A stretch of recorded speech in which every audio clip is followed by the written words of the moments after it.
My mother suddenly died. She had cardiomyopathy. No one knew she was sick, not even her. And I was devastated. And there wasn't a resource for women who lost their mother. And I was very lost and I was devastated and I was in a lot of pain. And that is how Her Day was birthed. I pretty much created what I was looking for, a platform where women who lost their mothers can come together and just relate. And that's what the Her in Her Day stands for. The Her stands for Here Everyone Relates, because all of our guest speakers lost their mothers as well. And so we can understand what women who lost their mothers are dealing with. Since we've had about 4 conferences and we've had other events throughout the years, and we've had men have came as well, and they agreed that it has been helpful for them as well. And since the most recent, the quarantine, people have reached out and said, well, can you do something live? And so here we are, we're doing a 3-day series. Tonight is day 1, and we're going to have amazing, phenomenal guest speakers come. They're all mental health professionals, and they're going to be talking about coping mechanisms and things of that nature that are going to help women who lost their mothers, deal with loss, because we're pretty much living with this loss. And so on tonight, my first guest for tonight, her name is Dr. Ijeoma. She's phenomenal, just like I said. She's going to join me. My executive producer is going to bring her to the screen, and there she is. Hi. You can see me? Hi. Yes, we can. Awesome. We can see you and we can hear you. I'd like to say, for all of the women who are out there, if you guys have questions while we're having dialogue tonight, please ask questions. I can see you guys talking here. Hi, Lee. Hi, this is my mother-in-law. Hey, Mom. Teresa's there. So I can see you guys. If you guys have questions for Dr. Ijeoma while we're having dialogue, please ask your questions and I'll let her know that there's a question and we'll talk from there. A little bit about Dr. Ijeoma. Her lengthy bio is on our Facebook page. It is something definitely to be admired. I'm not going to read it tonight because we only have 60 seconds and I know it's going to go long, but Dr. Ijeoma and I went to undergrad together at New Jersey City University. And she was so beautiful, and we took statistics together, and I was struggling. And she was so driven, and she was like, listen, we're going to do study groups. You meet me in the cafeteria. And I was like, I have basketball practice. I have this, I have that. Jobs. Oh, you were doing so much. Like, all these jobs. And she was like, we have to pass this statistics class. You meet me in the cafeteria. And she was such like this firecracker. I was like, I got to stay in contact with this girl. I did. And I'm so happy that I did. And then we got close and I learned that she had lost her mother. So when I launched Her Day, our second conference, I invited her to come. And at the time, I believe she was working on her master's degree. Was it your master's degree? She was working on her master's degree. And I said, I want you to come and just talk to the ladies about how, even though you lost your mother, how it drives you. That's the thing that drives you to work harder and do more, things of that nature. And please just come and share your story. So she came to Her Day and she shared her story, and she was in school. What school was that at the time? It may have been New York Medical. No, it was NYU. It was NYU. NYU. And so today she sits before us, and she's our first guest for our live. And today she is a doctor. Salute. Thank God. We thank God. Shout out to all the psychology majors out there. So Ijeoma, I have an agenda here. And like I said, we're going to do dialogue. The first thing I'm going to ask you to do is, tell us your story. So, well, first off, I wanted to just thank you for even having a forum like this. I think, like you mentioned, it's so needed. When I lost my mom, there was nothing, something, nothing like this, So I was, pretty alone. And the fact that I lost my mom and really nobody around me understood how that felt, because I was a teenager and, there was this nothing that they could say. So thank you for even having this forum for women all over the world can log in and get some type of support. And also thank you for inviting me. I appreciate it so much. You could have invited anyone else, but thank you for reaching out to me, and I appreciate it. So in regards to my story, so I lost my mom when I was 17 years old, 2 days after my 17th birthday. And my mom died from complications of diabetes and heart disease and so forth. The thing about her loss, that maybe it may differ from other people, were that she was sick for a majority of my childhood. The only memories that I have of her are just her being sick and kind of just struggling with her illness. Like the first memory I have of her, I was like 4 or 5, and I remember looking at her and saying, "Mom, how come you don't have all your toes?"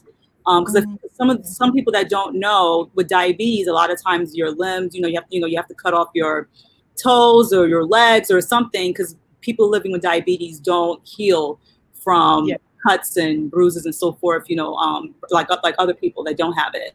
So I remember looking at her, like I was like 4 or 5. I remember saying, "Mom, how can you have all your toes? Like I have 10 toes. How come you only have like 8 toes or something?" And it was just something so innocent. And it was something that stuck with me. And my mom was just like, she explained to me, like, I was sick and then we had to take it off so I could get better. And she just kind of moved on from that. And I just said, okay, all right. It was just normal to me. Right. So it was just normal to me. And then, as I got older, her illness got worse and worse, just, and that really dealt with, I think, a lot of this medical mismanagement, her being an immigrant and not really understanding how to navigate the healthcare system. Also my dad, he was her primary caregiver, God rest his soul. And he was overwhelmed with trying to keep the household together. My older brother, who's autistic, to, having to worry about him, and then my mom. And then I was kind of the child that was like, "You'll be fine," and stuff. And even though they cared for me and loved me and so forth, I was just always told, just as a child, like, "You'll be okay. Like your goal is to make sure that your brother and your mom are okay, but you're going to be fine." And I remember wondering, how come everyone's focusing so much on my brother and not me? And I just kind of when I look back on that, I realized, okay, I think that I think my parents foresaw that this was going to happen, and or maybe God put that in them. Who knows? But anyway, so over the years, my mom got sicker and sicker, and then she eventually went blind. She eventually went blind. She couldn't walk. Her kidneys completely failed. So she was on dialysis for 24 hours a day, in-home dialysis, because there was a point where she couldn't even go to the dialysis center and so forth. And then, about a month before she died, the funny thing, a month before she died, I remember that month being the only month where she never complained about being in pain. It was, and if you talk to people who lost someone, they say that usually the person seems to get better before they die. It's like a weird feeling. But a month before she died, she was getting better. She was getting a little bit better. She was still blind. She was still dealing with her illnesses, but she wasn't complaining about pain anymore. And then the week of my birthday, she was so weak. She stopped eating, and then she eventually died in the house in front of me and my dad and my brother and so forth. So I was 17 years old. I was a senior in high school, and I had just moved to Roselle. So I was living in Jersey City for a majority of my life. And then that year that she died, actually that month that the month after she died, before she died rather, we just moved to Roselle. My dad just bought a house, and we had just moved to Roselle. And it was like maybe the second week of school. So I came to school. I didn't even know anybody. I didn't have any friends. I didn't even know anybody. And I just came to school and was just sitting in the corner crying. And then my dad told one of the teachers, like, "Oh, her mom died last week," and so forth. And my teachers were like, "Why are you even here?" So the teachers, I guess, explained it to the students, and they all kind of, tried to support me as much as they can, and so forth. And the teachers were very supportive at the time. And they told me, if you don't want to come to school, it's okay. Like, we'll support you. But I came because it was a distraction for me. Yeah. So anyway, so after my mom died, because it was such a young period of my life, it was just that pivotal period that I think is the most important time where a girl needs a mom. I did feel this sense of like a piece of me was just gone. Like I just felt lost, and I just kind of felt like, I remember questioning God, asking, how come I had to be the one who was a mom? Why me? Why not so-and-so? Or why did I have to be the one to kind of grow up in this like childhood where, I can't even just enjoy my mother being healthy. Like, like why, and it just makes you think of things that we don't appreciate, like how I know people who don't even think about the fact that their mothers are just healthy and walking around. They don't even appreciate that, so it's like I don't know how that feels to have a mother who's just like up and about and going to work. And I never experienced that, although my mom. Appreciation, of course, at this point where we've lost our mothers, I'm the lady in the grocery store where you see a kid being bad to their mother and you're like, listen, little boy, that's your mother. What? You only get one mother. I'm like, I'm sorry, man. I'm sorry. She's like, no, thank you. Yeah, I'm the friend. You cannot complain about your mother to me. Like, you're not complaining about your mother to me. I don't care what your mother did to you. I'm like, wait a minute, you mean your mother that's still here? The one that's still you? You complaining? Exactly. Don't take hours right now. You should be thanking God you even have a mother to argue with. That's what I tell people. And don't get me wrong, I empathize. I know that there are some mothers who just aren't good mothers. Like, I know some of them. Like, so I understand. And I know that in itself can be a very traumatic experience for a child. Yeah. However, I don't want to hear it. I just want to hear it. Like, because there's still time for you guys to reconcile and move forward. You know what I mean? So, but that's just the bias in me. I get that. So one of the things that I do appreciate after the time that my mom passed away was that I did have my father. And my father and me were very, very close. And he was very supportive of me. And he kept reminding me and my mom's family, like, look, I will make sure that her and my son never feel like they lost a parent. I want them to always feel like they're loved and appreciated. And he did that. He did that. And throughout the years of him, while he was alive, I did always feel loved and appreciated by him as a father. But one thing that I did realize, or I came to terms with just recently, was that after my mom died, even though I had my dad and so forth, I actually completely blocked that whole part out of my life. Like, I didn't really talk about my mom a lot. I didn't talk about my childhood a lot. I kind of just blocked it out. Actually, I don't even know if I told you this, Alexis. I haven't looked at my mother's picture up until maybe 2 years ago. Like my mom died in 2003. And I didn't open her picture box that has like a whole bunch of pictures of us from our childhood. I didn't open it up until, actually, no, sorry, last year, 2019. That's when I first opened it up. And what year did she pass away? 2003. So that was like 16. That's common. That's very common. Yeah. I mean, while it didn't take me that long, I was almost forced to bring her picture out because I couldn't look at her picture. But while I was creating her day, I had these souvenir journals and I put her picture in it. But it was too painful to look at her. It was too painful to look at her picture. Yeah. And to delete her phone, her name, her contact is still in my phone. My mother passed away in 2008 because deleting it was like deleting. It's like deleting her. Yeah. Right. Mm-hmm. And I had her keys in my car for the longest. Until I went to get a new car. Yeah. And I'm just standing there with the keys, and the guy's like, I'm like, just give me a minute. Because while you have to do these things and you want to do these things, it's a process and it takes time. Absolutely. And then, but then it's also an important thing. Do we have to do it? Like, do you have to delete your mom's number, from your It's still on my phone. It's still on my phone. And I don't think it's something that you have to do. I think you can keep her phone number in your phone book for as long as you want, forever. I don't see anything wrong with that. I think that one of the things that people, especially like people in the field, I think that what they think is normal is for us to just get over the loss and just act like, all right, life is fine. My mom died. I'm okay with it. And if you cry or show any weakness, that means you haven't got over it. And personally, I push back on that. And I say, you will never get over the loss of a mother. Right. And that's fine. I think what makes you healthy is to accept that. Right. And not try to suppress it. Just accept it. That's your mother. That's the person that gave birth to you. This is a part of you. You shouldn't just get over it. Like, it doesn't, like, you just shouldn't. Yeah. So I think, of course, there's a healthy way to go about it, right? To go about the grieving process and so forth. But I think it's completely normal.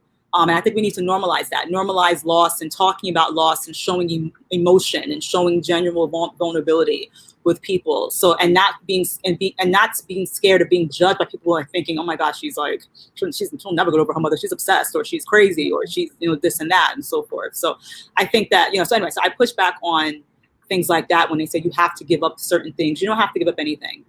I'm happy that you said that. The part about, oh, she's crazy, or because those feelings will come in. You know, you will have the fear that people will think that. And so you don't share as much or the concern that you have, which is why I encourage people to seek counsel, because you're a mental health professional, because I didn't read your profile. And you're saying that you're not crazy. It is a process. And who says you can't keep this contact in your phone? It's doing no harm. You know what I mean? Yeah. So I encourage people to seek mental health professionals, a counselor, a therapist, a psychiatrist, whatever you need. Those people will explain to you that this is common. Mm-hmm. You're not crazy. You're grieving, and the process. So I'm so happy that you said that. Yeah, so I mean, depending on the counselor, because some counselors do subscribe to that type of thinking, but I think most counselors, at least that I've worked with, understand that this is a process and this is something that just, you just can't get over. And I think that's one of the things that helped me too. After my mom died, I was referred to a counselor in school. She was a social worker. I wonder if she's on. Me and her, we still follow each other on Facebook. Her name is Dana. She's amazing. But I remember it was my first time ever seeing a counselor, so I remember being in her office and I just cried for like 60 minutes. And she just sat there. And, and she gave me tissue and, she gave me a hug at one point. And I was like, I'm sorry, I don't know what to say. She was like, you don't have to say anything. Just sit with your emotion. It's fine. Mm-hmm. And she's like, if you want to come to the office every day and we carve out time for us to talk and then carve out time for you to cry, we can do that. And that's exactly what I did. Like every week I went to her office and I just cried. Right. And that in itself was therapeutic for me. And, and then, after a while I was able to talk about my mom a little bit. Like she would ask me like, share a funny story, like a funny memory about your mom. And we kind of talked about, things like that. But I think what helped me with that process was that I just felt like I was in a space where I could just be vulnerable and share my emotions. Yes. As a child, and I think a lot of people go through this too. I know when my mom died, I wasn't really allowed to cry. Like my uncles and aunts would say, don't cry, it's okay. Your mom doesn't want you to cry. She wants you to be happy and all this stuff, right? So I just, so I was like, okay. So I was just like, hide in my room, and then I would be thinking, okay, I keep crying. It's something wrong with me and stuff. And my guidance counselor was like, no. No. Absolutely.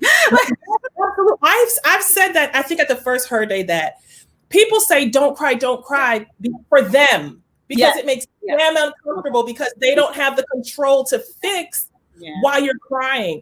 But this is the time to cry. When you lose your mother, yes, that's normal. Cry. It's like a cleansing. Mm-hmm. Just to the women that are watching, it's like I said, normally it makes other people uncomfortable. And it's okay to watch someone cry or just to sit. Like, we're not expecting you to cry with us. If you do, sometimes that makes us feel a little better. But to say don't cry, you're like, this is painful, tragic, hurts. This is my mother. I lived inside of her for 9 months. I look like her. I'm gonna cry. Right. And I think too that it's also people's way of just wanting you to just be happy. Or be okay. Yeah, they want you to be okay. I want you to go back to normal so that it can continue normalizing my life. Right, exactly. And I remember one of the things that, that and I think this is kind of a lot of the reason why I blocked out that period of my life. I remember even going to church, and it wasn't my home church. It was like a church we were visiting with my cousin. I remember crying. It was something that the pastor said and reminded me of my mom. And I was crying, and then the pastor came up to me and said, I know you're crying. Are you okay? And I was telling him, I just lost my mom a year ago, and I'm just still grappling with those emotions. I miss her so much. And he was like, a year ago? And you're still crying? And he was like, I'm going to pray for you, because, it sounds like the devil is using this as a reason for you not to move forward. And then I was thinking, wait a minute. So now I'm possessed by the devil. So now I'm freaking out. I'm like, wait. My mom died, and now I'm possessed by the devil. Like, what is happening? So, obviously, we never went back to that church again. Went back. But these are things that people say Yes. You know, that you have to be really mindful of, especially if you've never lost a parent. If you don't know what to say, just don't say anything. Just Right. keep. I'd rather just keep quiet instead of saying these things, because that statement, even though I knew that it wasn't true, like I knew I wasn't possessed and so forth, those words stayed with you, right? So every now and then I kept thinking, is it normal for me to not feel, to not, feel just like, joy, or to be missing my mom as much? As is normal? All right, you know what? I'm just gonna block it out, because every time I think about it, I get sad. Every time I think about my mom, I get sad. Maybe this is not normal, so let me just block it out. And that's what I did. And for years, for about like 15, 16 years, like I would talk about my mom, but not in the way that I was talking about my dad or anything like that. And it was my friends that noticed it. They had approached me about it last year, and they had asked me, I noticed you don't really talk about, like, I don't really know what happened with your mom. Like, you don't really talk about how you feel, And then once they asked me that, I just broke down and started crying, and I realized these were emotions that I was like holding in for so long, for so long, and just not really knowing why. And now, since then, I've been comfortable. I still struggle with it a little bit, but I've been getting a little bit comfortable talking about my mom. Even today, Alexis, I won't lie to you. Today, I've had like a very heavy heart.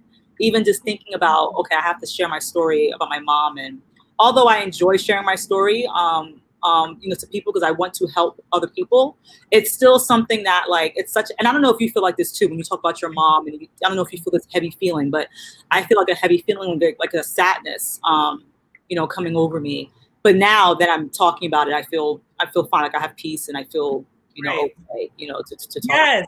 It's like once you get through that, that right? And then you realize that it's to help someone else. Absolutely. Because one of the things I wanted us to talk about tonight, because, I have that too. I get anxious a lot about it as well, but I know that it's for a bigger picture, right? And I say, you know what, Alexis, can you deal with your anxieties and your fears and your concerns for a moment to help someone else? Yeah. One of the things I wanted us to talk about, this audience tonight, our one of our subjects is, one of the topics is women who lost their mothers during COVID-19. Yeah. That was one of the reasons that I wanted to do this live, because, it's tough enough to lose your mom, right? To have a funeral, go through this process. Yeah. But for the women who, some of the women, drop their mom off at the hospital, these orders were in place that you can't come in, just drop her off. She has a cough, and then you never see her again. And you're thinking that she's sick, or she'll come home. And then she passes away in about March, where COVID was really high. It was around the time when you couldn't have a funeral, couldn't have a viewing service. And then it's you there, you're by yourself.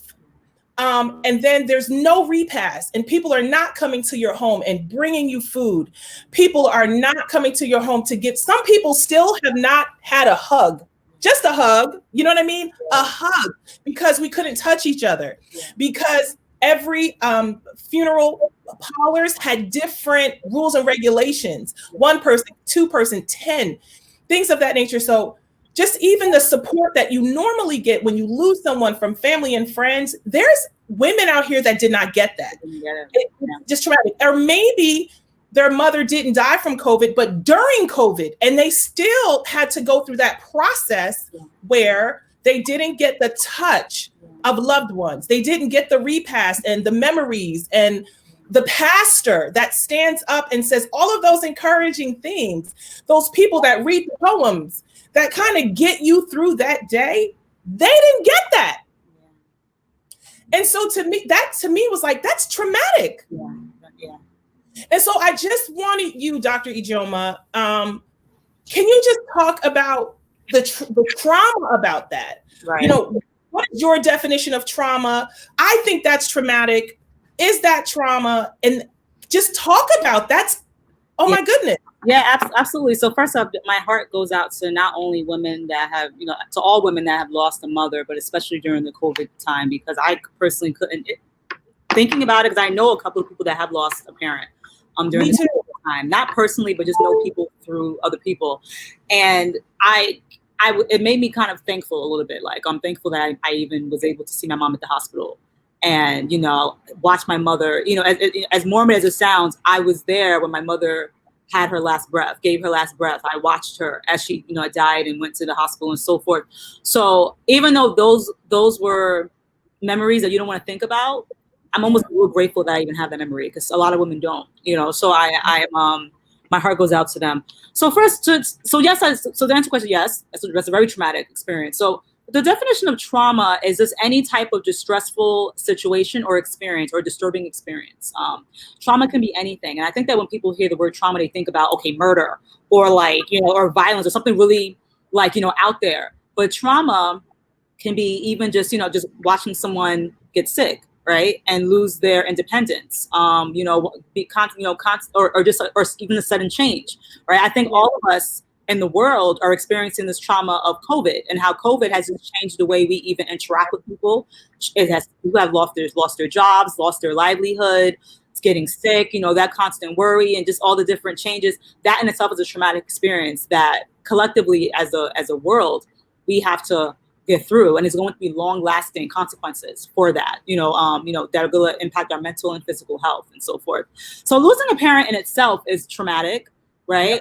Watching a parent, you know, die or be sick is traumatic, you know, in itself. But then that stress too, of in addition to losing a parent, on top of COVID, on top of the thing about COVID, were that there were people that died, like you mentioned, that didn't even have COVID, right? Yes. Because of all the talk about COVID, it's almost as if their deaths were kind of pushed aside, like, okay, like, you know, yeah, you died, but this person died from COVID.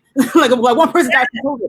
But yeah, you died from, you know. Wait. Slow down and acknowledge that. Say what you just said, because that's big. Say that again. Remember what did I say?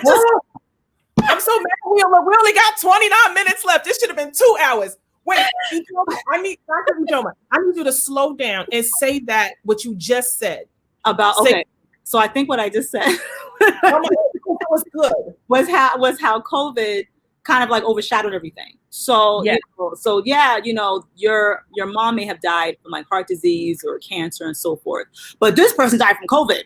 So we have to like kind of like everyone's kind of focusing on the COVID aspect, and your mother is not even really giving that attention of, wait, I just lost my mother. I mean, she didn't die from COVID, but you know, but she died.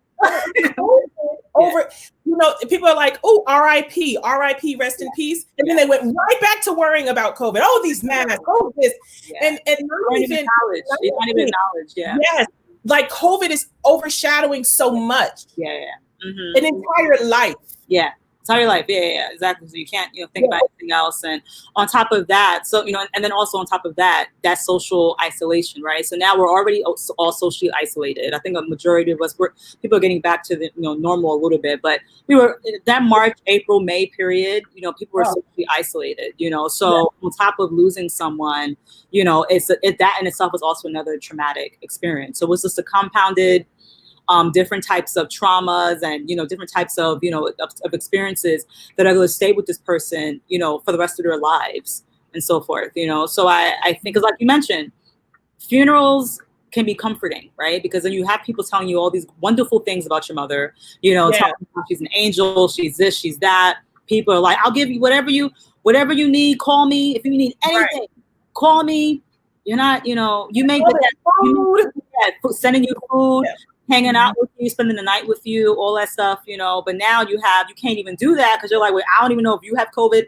I don't know if I have COVID. I don't want you to come into my house. I mean, you know, it's a lot. So my heart definitely goes out to people that are experiencing that. And what I would say for people that are experiencing, because I do also want to add to that, on top of people that have experienced loss during COVID, I think also too, this COVID period is also bringing up a lot of memories about loss, right? I think just being in the house, experiencing this trauma of just like, you know, all these different changes is also making people come to terms with the fact that I lost my mom 15 years ago, or I lost my mom 6 years ago. And you start thinking about these thoughts, and, you know, and it kind of just brings back these memories that you're kind of forced to deal with. Like someone like me who blocked everything out, I'm forced to deal with it. And I know that there's a lot of other people out there who are in my situation, who are now in the house by themselves, forcing to deal with this loss, you know, during COVID, and not really knowing who to share it with and so forth. So what I think the best strategy, how to go about that, is I think we really need to emphasize and normalize therapy. Therapy is huge. It's huge. Like I can't emphasize it enough. And not just like that. I mean, like actually seeing a licensed counselor, not your pastor. God, I love me some pastors. I love pastors, and I think that it's important if you're a Christian or whatever faith you have to have an attachment to to spirituality and so forth. I know for me, if it wasn't for God, I wouldn't be here today. I'll tell you that.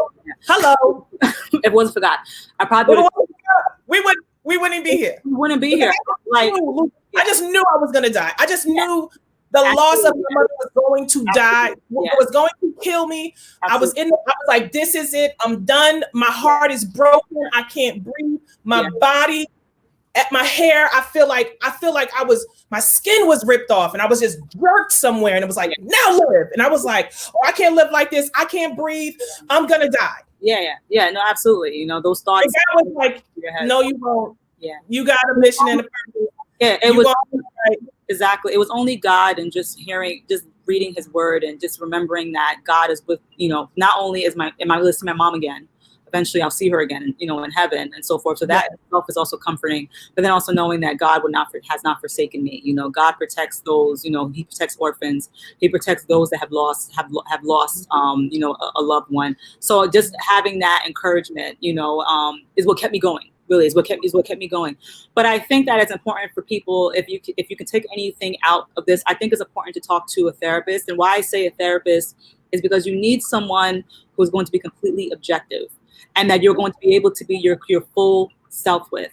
You cannot be your full self with your pastor. You also can't be your full self with your best friend. You just can't. So I think having a best friend to talk to and cry to is great, but your best friend is not going to be able to dig deep and to really get to the root of your emotions and the trauma that you're experiencing, and you just won't be able to give. There's a barrier. There's a barrier there without you realizing it.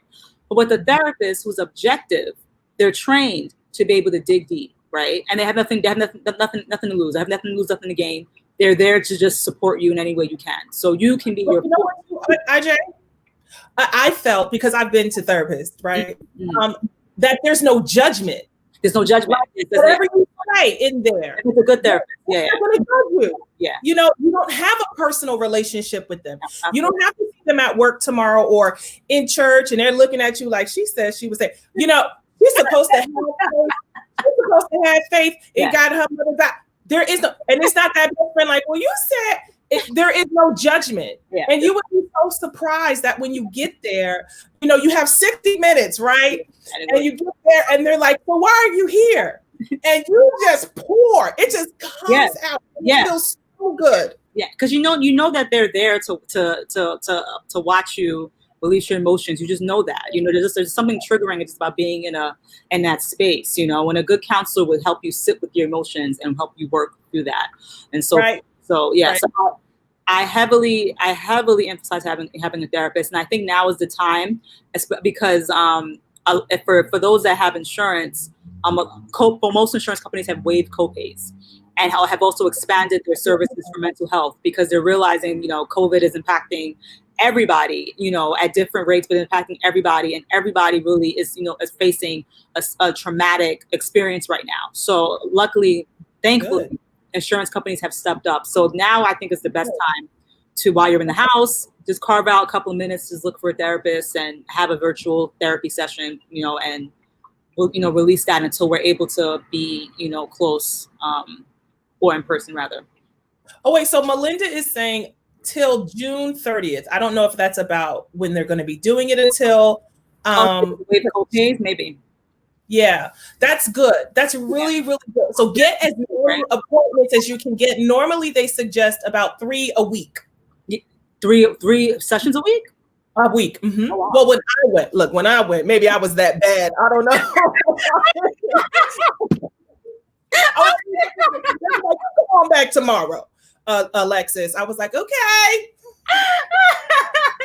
See, I love my therapist. So if I could see her 3 times. Yeah, that's great. Yeah. So if you fall in love with them, and they have to remind you, okay, I know that you fall in love with them. You're like, you want to go to my house? And they're like, no, this is not everything. Right. I'll bring all your family. Right. I would say for those who aren't used to therapy, once a week is a good start with. Once a week or once every other week. But if you can see 3 times a week, if you have, great. If it's no co-pays, look, if it's no co-pays. You got that good insurance, Alexis. So Lee is confirming that, yes, until June 30th, that's when they're waiving the co-pays. So we got a couple more. What's it in? The 22nd? Yeah, so we have till next week, next Tuesday. Yeah. I mean, co-pays aren't really, for those of you who have insurance, even if you you find because another thing too is finding a good therapist. That's another thing too, is finding a good fit. Right. And I think even if you can't find a therapist in your network, if you can afford it, be willing to pay out of pocket. Let me tell you, this is an investment. Yeah. For your mental health. You have to look at it that way. People spend money on shoes, on wigs, on hair, on food. You know what I mean? We will spend a lot of money on all these other things that add no value to our mental health. So and I'm not saying this, I'm a therapist, because even me, it took me time to understand, to realize the importance of therapy to the point where even if I don't have insurance, I would pay out of pocket if I could afford it. So I know that everybody can pay out of pocket, but if you can and you find someone you connect with and your insurance doesn't take, you guys don't have the same insurance, a lot of therapists will do sliding scales and be able to work with you. So I think that's really important. I think you're absolutely right. In addition, because it's lasting, it's worth the investment. It's worth every dime. Absolutely. Because here we are today, and all the therapy is still in me, and it's still working, and it still comes up. Dr. Ijeoma, can you please talk about when later on in life? I think in the 2000, I don't want to get it wrong. Is it 16? You lost your father. 2010. 2010. I'm sorry. No, you lost your father. What was that like? Because you had already lost your mother. Yeah. Did it bring up feelings of that? Was it the same type? I mean, I've lost my mother, I've lost my sister and my grandmother, and those were 3 different types of loss. But of course, going to and planning those funerals, it's like, oh man, my mother isn't here. What would my mother do? This is my mother's mother. And even through COVID, I'm like, what would my mother do? She would have all the bleach. She would have all the nice. She would have all the hand sanitizer. She'd be like, come get this hand sanitizer. But life, So can you talk a little bit about that? I know that you then lost your father. Yeah. So when I lost, like you said, you're right. First off, you're such a strong woman, Alexis. You've been through a lot in such a short period of time in regards to losses, and look at you, just look so beautiful. You're just standing here today and you're using just your experiences to help so many women. So I just want to acknowledge that. Mm-hmm. But with my dad, it was a very different feeling of loss, right? Because with my dad, of course it hurt because me and him were very close. And it was compounded because he got married after my mom died, and so I had a stepmom, and then I had younger siblings too. So my stepmom was pregnant with the 3rd child, with her child when my dad died. So I had 2 younger siblings, and then on top of that, I had my older brother to care for. So when my dad died, the feelings that came up were feelings of loneliness, right? I felt really lonely. I didn't feel as lonely as I did when my mom died than I felt like when my dad died. Although I did feel like a part of me was gone when my mom died, I held on to my dad much closer after my mom died than when my dad died. Because I don't know about you, but I know for me, after my mom died, I got close to my dad, and I just kept thinking I kept praying every night, God, don't take my father away from me. God, I just kept praying. I kept praying every single night. Because my dad was like, if I lose my dad, I don't know what I'm going to do. He's the only parent that I have, and then he died, and his death was very sudden. He had a heart attack, was on life support for 2 or 3 days, and then died, just like that. So it wasn't even like he was sick for years. It just kind of came out of nowhere and so forth. So when he died, my whole world changed, like literally, because my brother, one of the things that my mom told me that stayed with me is one of the things that keeps me kind of going. I remember you mentioned how my mom's death kind of pushes me to keep going. But one of the things my mom told me when I was younger, when I was like 9 or 10, she would always tell me, look, when I die, I said, Mom, don't say that. Stop talking like that. She was like, no, just listen. Yes. She was like, just listen.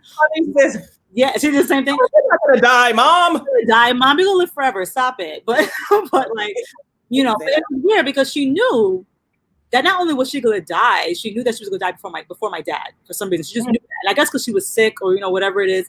But she would always tell me, when I die, make sure you look after your brother and your dad.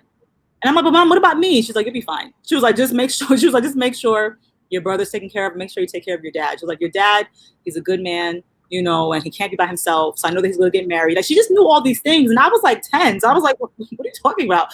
Because moms know everything. They're magical. There's something that happens when women give birth. They just I don't know, they're able to just predict. This sign right here. Yeah. This sign says, "Oh my God, everything my mother ever said was right." Yo, everything. I need to get that. Can you tell me where you got that from? I need to get. I made it. I'll make you one. I made it. Everything she says. I say that all the time. Like, everything about every friend, about every boyfriend, but everything. Everything. You name it, she knew everything. And she's not even here that I can say, "Oh my God, Mom, you're right about everything." Yeah. How did you know? Yeah, and that's one of the things that I think also too was one of the things that kind of blocked out my feelings of my mom, because I knew that there were certain periods of my life that I wish that I could just call my mom and just say, "Mom, what should I do?" I never really, because she died when I was a child, I never really had that adult, because I know that there's a difference between having a child relationship with your mother and then an adult relationship. I never had that. So I never talked to my mom about my boyfriends or, potential husbands or things like I never talked to her about those things, those woman things, and I wish that I did, because like you said, most mothers, they really do know. They really do know. Yeah.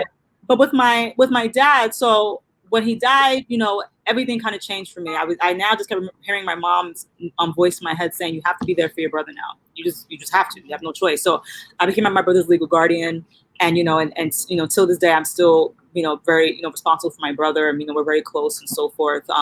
Because of that, my whole life revolves around my brother, making sure that he's okay. And I know that I have to do that because this is what I was prepped to do and so forth. But then after one of the things that I struggled with after my dad died was just this sense of just not feeling protected. Because I think that this is something that people take for granted with parents. I know that not everybody was raised by their dad and so forth. So, it could be different for different people. But because I was raised by both parents, I just felt like, okay, I lost one, but I have another, so I'm good. But then now that he died, I just kind of felt just alone, the devil's going to come and just mess up everything for me. And I got closer to God more than ever during that period. And I think that it's normal. I think that people tend to withdraw from God during these times, during these traumatic losses, because a part of you is just like, but God, why me? I've been praying to God for you to protect this person, for them not to die, for them this, for them that, and then you just do that. There is no God. I've heard people that have just completely denounced God because they lost a parent. I just completely denounce it. But I did the opposite. That's what Minister Wanda's topic is going to be on Wednesday. Really? She's going to talk about how losing your mom affected your relationship with God. Yeah. She's also going to be talking about navigating through life, because she lost her mother young as well, but navigating through life when you've lost your mother young and you kind of go through motherhood and then you get married and this life accomplishments. Yeah. That's what, Minister Wanda is going to talk about. So I had that same experience as well. Like a week after my mother passed away, I was like, God, I am never speaking to you again. And I remember him talking to me. I was like, don't talk to me. Like at that moment. Aww. And it was like, I've loved you since I was 7. I've served you. How could you do this to me? And I remember even at that time, he was like, even this. Of course, I didn't know what that meant at the time. Yeah. And he was like, even this I'm going to use for my glory, which is the birth of her day, which is this platform. Yeah. But I was like, I'm done with this. Same thing. So I'm happy that you brought that up, because that is very real. And Minister Wanda is definitely going to be talking about that on Wednesday. Tomorrow, I'm just going to take the time to say this. Tomorrow, Dr. Zarita is going to be talking about relationships with mothers that maybe wasn't picture perfect, that didn't have a good relationship with their mother, possibly. She's going to be talking about a couple of things. But I have to ask you this. with Her Day, so the conferences that we have when they're in person, we have a breakout session we tell the women, bring your friends, because, who are we without our girlfriends, right? Yeah, so we say, bring your girlfriends. If you want to come, bring them. We have a breakout that's designed for them. Right. And this breakout talks about, oh my God, my friend lost her mother. What do I do? So this breakout, we train them or teach them or help them with comforting a friend who lost their mother. Yeah. In the breakout, we mix them with women who lost their mothers, but not with their friend. So they can ask questions and women can talk about that. Mm-hmm. So tonight, I need to ask you, what advice do you have for people who their loved one lost their mother? Maybe it's a friend, a cousin, whomever, or a friend, coworker. How do they comfort the woman who lost their mother? I think, first of all, that's such a beautiful question, because it is something, it actually came up for me a couple of weeks ago when one of my friends, her best friend, lost both of her parents within like a very short span, like within like a month, something like that, during the whole COVID stuff. And my friend has both of her parents, and she kept asking me, like, I don't know, I feel, it was Mother's Day. Mother's Day was coming up. So she was like, I want to post my mom, but I feel bad. Like, I don't know what to do. Like, how do I support her?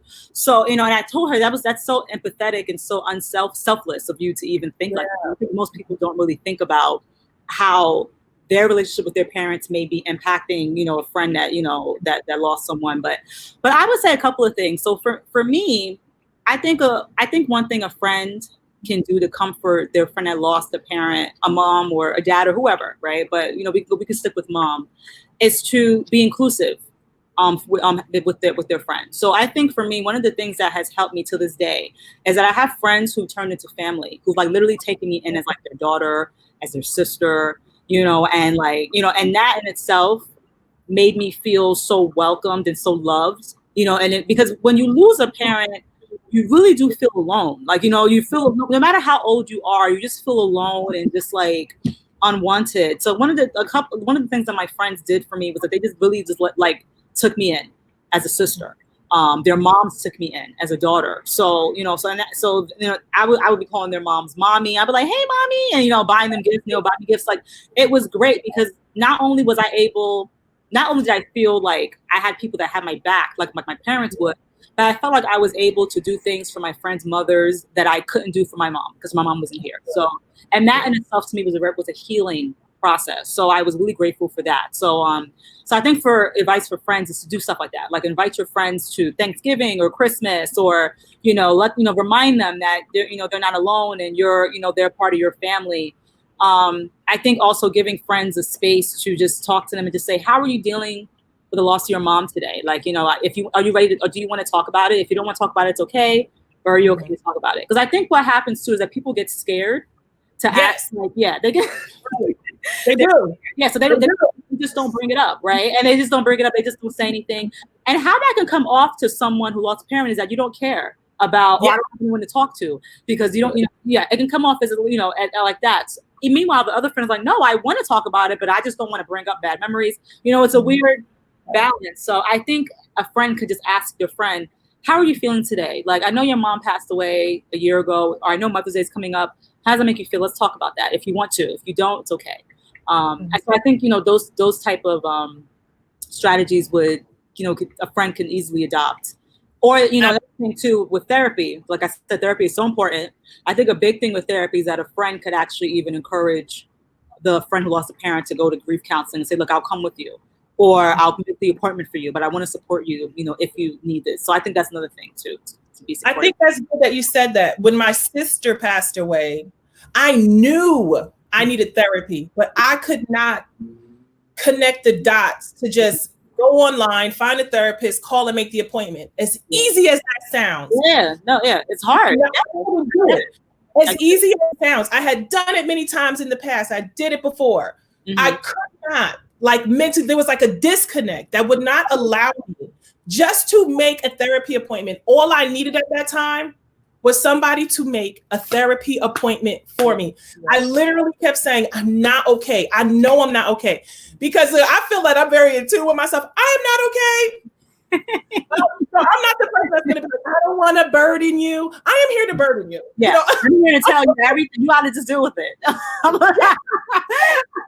friends are not going to be like, we just didn't know Alexis. She was so proud. My friends be like, oh my goodness, we know everything about her. She's so open.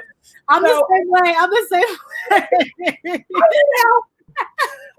Who's around? I need help. That's me, right? So I was very like, I need help. Like I know I just need someone to make the appointment for me. So even if you make the appointment for your friend, all you have to do, find out her insurance. Send me a picture of your medical card. And I will call, make the appointment for you. And I will pick you up. I will sit outside or I'll sit in the waiting room. I will sit with you. You have no idea how big that is. It sounds this big. It's huge. It's huge. The smallest thing. I just want to say this, maybe for people who have women who recently have lost their mothers, for their friends, watch their appetite. You know, you don't want them to slip into a depression or become suicidal, because that's very common as well. And that's real. Absolutely. Watch your friend, watch them. If they're not eating, it's not okay. If their appetite has slowed down, then okay. Then some things I've said was give them meal replacements. Make sure they're getting nutrients. Watch your friend. Watch for warning signs. Are they talking like, I don't want to be here anymore? I don't care. Are they giving their things, their prized possessions away? Like, she has this Chanel bag that she has carried for years and now she wants you to have it? Yeah, like what's going on with that? Absolutely. Yeah. And then to add, go ahead. And then to add to also about with abusing substances, I think that's huge. That's good. Women, people have lost someone in general, just dealing with that pain that comes up with loss. It's really easy to like grab a glass of wine or smoke some weed or do whatever it is recreational that you do, but it could become a habit. It could become something that they do every day to fall asleep. Because I know for me, when my mom died and when my dad died, it was really difficult for me to fall asleep. I was like, for some reason, I was just like terrified to fall asleep and so forth. So I had a friend who would stay on the phone with me. It was actually my ex-boyfriend, but he would stay on the phone with me. So he's not important, but he was stay on the phone. But I appreciate his purpose for his time. His purpose. He's his purpose. He would stay on the phone. He would stay on the phone with me until I fell asleep. And those were little things that helped, greatly. I mean, so the fact that I still even remember that, that was a huge thing. So like you said, those warning signs are key, but then also substances. Like I know so many women who have reached out to me, like that have lost parents and so forth, that become addicted to like smoking marijuana and not even really seeing the connection between them grieving and then now all of a sudden abusing substances and not wanting to live or not wanting to be productive. Like I know for me it was the opposite. I had no choice but to be successful. I'm like, look, I don't have anybody to look after me. I have to make sure that I'm successful for my siblings, for me. Penetrated from you as someone who had a relationship with you. Yeah. Like come on, Ijeoma, let's go joke off. You were like, we will study and we will pass this test. I was like, okay, you were so hard on me. I'm like, I'm older than her. I'm the boss, And you were like, we will study. We will get all of this right. We will get I was like, this is a difficult study. You're so driven, but like I'm a mess. Driven, like okay. I'm a mess. I'm sorry that I made it. No, you probably are the reason I graduated because I had already been in school way too long. And you were like, you will graduate. I was like, yes, I will. Yes, ma'am. Stop it. You're amazing, Alexis. You're amazing. But yeah, but there are women that regress and don't, they just don't have the drive to want to do anything, to want to go to work, to want to go to school, to want to do anything and so forth. So yes, I think you're right. And as a friend who's watching that, who sees their friend going down that path, don't encourage them, to like, and not encourage them, but you have to be able to see that as a problem and challenge that because the person going through it doesn't see it as a problem, They just see it as it's stopping the pain. Yeah. A lot of times they say people that commit suicide, it's not that they wanted to die and they want to commit suicide and they wanted to traumatize their families. They just wanted the pain to stop. To go away. Absolutely.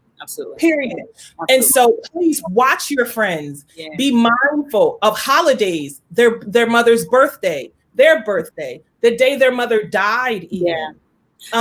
Yeah, that is always a hard day for me, and I'm sure every woman who's lost a mom or lost a parent in general, that, and I remember, sorry, I wanted to just quickly talk about body memories, right? So I remember I saw something about it on your group, in the group, and it was something that even me, I didn't even realize it until recently, how our bodies store this trauma, right? So even if you're not consciously thinking about the fact, okay, this is the day that my mom died 10 years ago, when that date comes up, you start having feelings of anxiety, you start getting depressed, you don't even know why, you can't sleep, you're like, what is going on?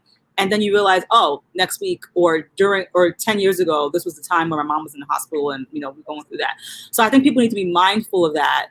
I think a way to get ahead of that is to plan to do things that not only honor your mom, but then also fun things like self-care activities, like going out to eat, hanging out with friends. Try to make sure you're not alone during that period, because your thoughts will play games with you, And if you need time to just regress and just cry all day, feel free to do that. That's completely normal. But I think another strategy too is to get ahead of that and try to use that time, that every anniversary to just do something fun that could just take your mind off of that loss. I don't know if you do anything, Alexis. Same thing with me, and you're right. Just like in our Facebook group, I posted that I was just like, I'll get sad or moody, or I was just like, what is it? And then 2 days, it's almost like PMS. Yeah, it's like PMS, absolutely. And then you're like, and then the date comes, and you're like, oh, that's what it is. It's like how your body chemistry. Because you're not even thinking, you're not even actively thinking. You're not even thinking about it.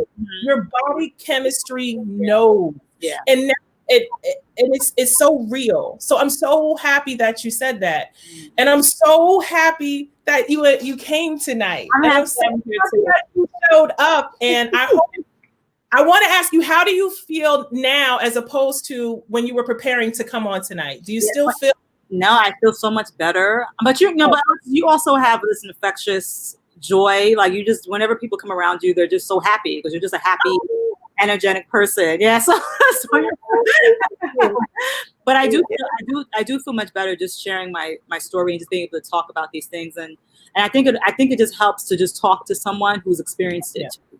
I know you've experienced it. You know what I mean? So it feels good to just talk to someone and and have you understand. I don't have to further explain. You just get it.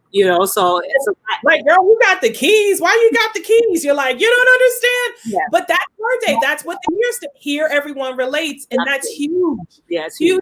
Yeah. But thank you. I can't believe this hour has passed. Here we are, and I'm trying to stay on schedule because I'm always late.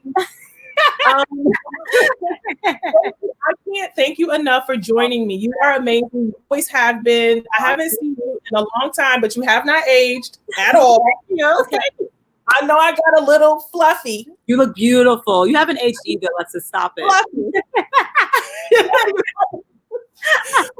You're amazing. I love you. And I am going to make your picture and I'm going to bring it to you. Please. But thank you so much, Ijeoma. I'm thinking about possibly continuing this series maybe for next month and just have different speakers. But I hope that you will join us. I'm sorry if I missed some of the questions. If you have questions, Dr. Ijeoma is a part of our Her Day Facebook group. And she's also likes our page. She'll probably answer your questions because she's that dope and down to earth. And she's so please, thank you so much. I love you. I love you. And I can't wait to see you in person. Ladies, everyone else, for Her Day, please join us tomorrow night, same time, 8 p.m., where Dr. Zarita Maddox is going to be our guest speaker. One of her topics is going to be talking about, maybe you didn't have the picture perfect relationship with your mother, and what those feelings are like. She's going to be talking about some great stuff. She is also a very decorated mental health professional. If you want to read our guest speakers' bios, go to our Facebook page, Her Day Conference. It's the blue flag banner. So please go like our page. You can read about our guest speaker that's for tomorrow night and even for Wednesday night, where Minister Wanda will be with us. And she will be talking about going through life stages without a mom. And also was her faith challenged with God, her faith in God challenged when she lost her mom. But anyway, thank you guys for joining me. If you have questions, I'm sorry I missed them, but ask Dr. Ijeoma. She's totally awesome. I love you guys. I'll see you tomorrow. Bye.